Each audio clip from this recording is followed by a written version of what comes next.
En lo que respecta a representaciones en la computadora, vamos a ver qué opciones tenemos. Bueno, todas las opciones, ustedes ya tienen las herramientas para hacerlo. Ya lo hemos visto en las estructuras anteriores que se han programado. Entonces, lo que voy a hacer ahora es describir estas implementaciones, pero realmente ya van a quedar abiertas a la creatividad que ustedes tengan y a las necesidades del problema concreto donde vayan a necesitar gráficas. Entonces, vamos a dividir estas formas de implementar las gráficas en dos ideas principales. Una se conoce como matriz de adyacencia y básicamente vamos a representar toda la información de los nodos y las conexiones en arreglos bidimensionales. Estas representaciones son particularmente buenas cuando tenemos un alto nivel de conectividad, es decir, que cada nodo está conectado con muchos de sus vecinos.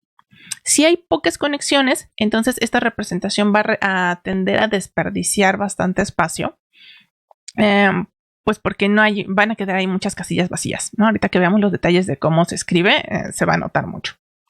La segunda opción es por listas de adyacencia. Es un poco parecido a la idea de, por ejemplo, los árboles que estuvimos programando, donde cada nodo tiene referencia a los hijos. Bueno, en este caso, cada nodo tendría que tener referencia a todos sus vecinos. Recordemos que podemos tener tipos de vecinos que entran, cuando son los que apuntan hacia este nodo, o vecinos que salen cuando este nodo apunta hacia ellos. En el caso de grafos no dirigidos, bueno, cada nodo que tenga como vecino a otro nodo va a tener también que el otro nodo lo tiene a sí mismo como vecino. Entonces, ahí es recíproco. Ahora, además de eso, si lo representáramos nada más como los árboles que solo teníamos acceso a un nodo, podríamos llegar a tener problemas para recorrer toda la gráfica, especialmente si de repente hay nodos que no son tan fáciles de visitar.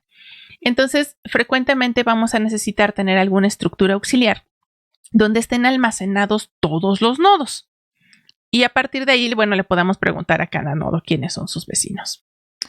Entonces, para este tipo de cosas, se pueden utilizar estructuras auxiliares como un array list, o sea, una lista implementada sobre el arreglo, si no vamos a estar quitando y poniendo nodos en la gráfica, o un hash map.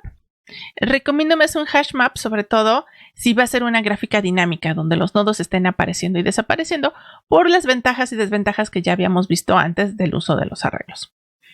Entonces, en estas estructuras se almacenarían todos los nodos de una gráfica y cada nodo puede tener sus listas de adyacencia y accederlos cuando los vayamos necesitando. Ahora, si los vértices tienen identificadores únicos, las listas de adyacencias se pueden suplir por diccionarios. Bueno, creo que aquí lo repetí 2 veces, ¿no? Hash map por diccionarios. Bien, entonces aquí tenemos una rápida ilustración de cómo se ve la matriz de adyacencia. Observemos que aquí, en lugar de índices del 0 al 5, lo que hice fue poner directamente las etiquetas de los nodos, ahora con letras. Realmente ustedes pueden elegir lo que prefieran. Aquí, de hecho, esto sí requeriría como una especie de auxiliar para traducir qué letra es qué índice. Pero bueno, esto fue para hacerlo más legible para seres humanos.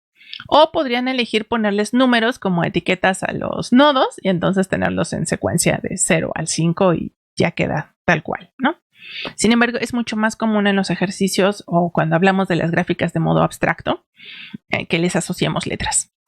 Entonces, la idea básica de la matriz de adyacencia es que del lado izquierdo tenemos en qué nodo estamos y en la parte de arriba tenemos hacia qué nodo nos dirigimos. Entonces, aquí lo que estamos representando es que para ir del nodo A hacia el nodo A, pues no tenemos que hacer nada porque es el mismo nodo. Entonces, eso se representa aquí con un costo de 0 o un peso de 0. En este otro renglón estamos viendo que del nodo A hacia el nodo B tenemos una conexión con peso 3. Es esta que tenemos dibujada de este lado. Aquí diríamos que de A hacia C tenemos un peso 5 y es esta arista que tenemos acá. Lo mismo con la D.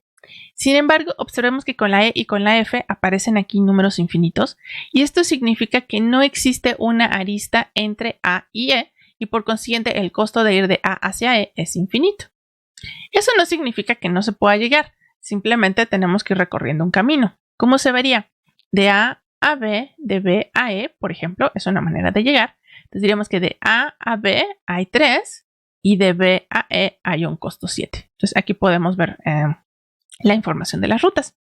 Aquí se nota precisamente lo que mencionaba de que si no hay muchas conexiones, entonces tenemos un montón de información pues como en vacíos, que son todos estos signos de infinito.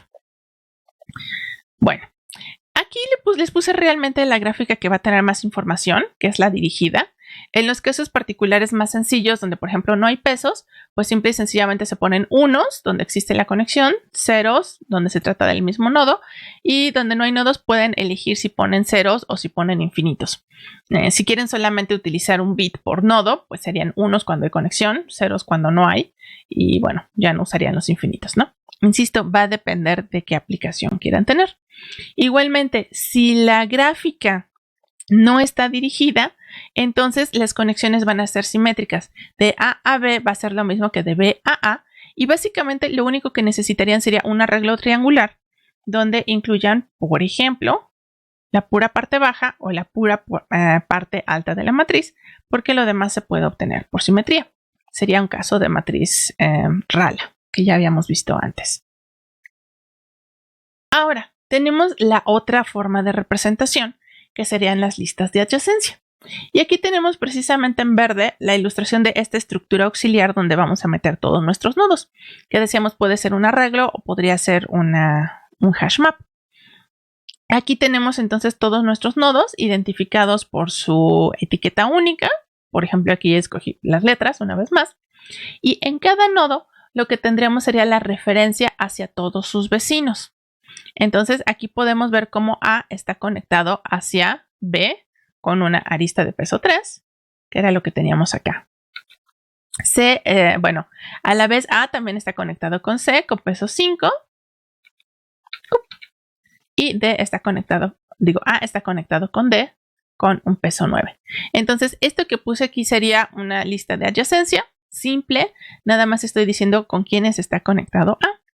Pero observen que la idea, de hecho, no sé si se alcanza a notar mucho, están como en gris más clarito, porque lo que pueden hacer con esta estructura es que lo que realmente tengan sea una referencia a el nodo. Entonces no es que tenga yo aquí una B, sino más bien tengo una referencia hacia el lugar donde almacené al nodo B.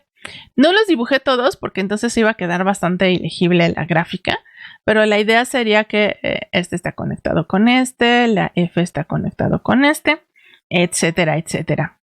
Entonces